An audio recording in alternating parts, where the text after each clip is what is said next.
বিশ্বকাপের টানটান উত্তেজনায় কাঁপছে পুরো বিশ্ব। আর এরই মাঝে ইকুয়েডরের তানিকুচি গ্রামের এক খামারে চলছে নানা আয়োজন। গোলাপ বাগান থেকে ফুল নিয়ে বিশ্বকাপের ৪৮ দেশের পতাকার রঙে সাজিয়ে তোলা হয়েছে এক একটি পতাকা। কিভাবে তৈরি হচ্ছে এই পতাকা গোলাপ জানাচ্ছেন শাহরিয়ার জামান। লাল, নীল, হলুদ, সবুজ নানা রঙের গোলাপ। এই গোলাপগুলো উপহারের জন্য নয়, গোলাপগুলো দিয়ে বানানো হচ্ছে জাতীয় পতাকা। সমুদ্রপৃষ্ঠ থেকে প্রায় ৩,১০০ মিটার উঁচুতে ইকুয়েডরের তানিকুচি গ্রাম, যেখানে রয়েছে গ্রুপো নারাঞ্জো রোজেস নামে এক ফুলের খামার। সেই খামারে চলছে অভিনব এক শিল্পকর্ম।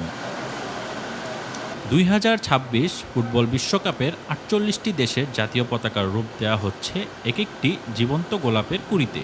বিশেষ পদ্ধতিতে ফুলের পানি শুকিয়ে রং করে পাপড়ি দিয়ে জোড়া দিয়ে তৈরি করা হচ্ছে প্রতিটি দেশের মিনি পতাকা।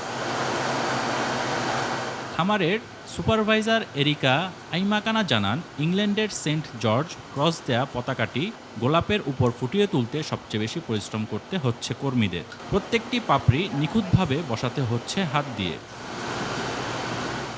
১১ জুন থেকে শুরু হতে যাওয়া এই বিশ্বকাপ আসরকে বরণ করতে মোট ৭০,০০০ পতাকা গোলাপ তৈরির লক্ষ্য নিয়েছে তারা। খামারের জেনারেল ম্যানেজার কার্লোস গোমেজ জানান, ফুটবলের প্রতি ভালোবাসা আর দেশের গৌরবকে এক সুতোয় গাঁথতেই তাদের এই আয়োজন, যার মূল ভাবনা একটি গোলাপ একটি পতাকা।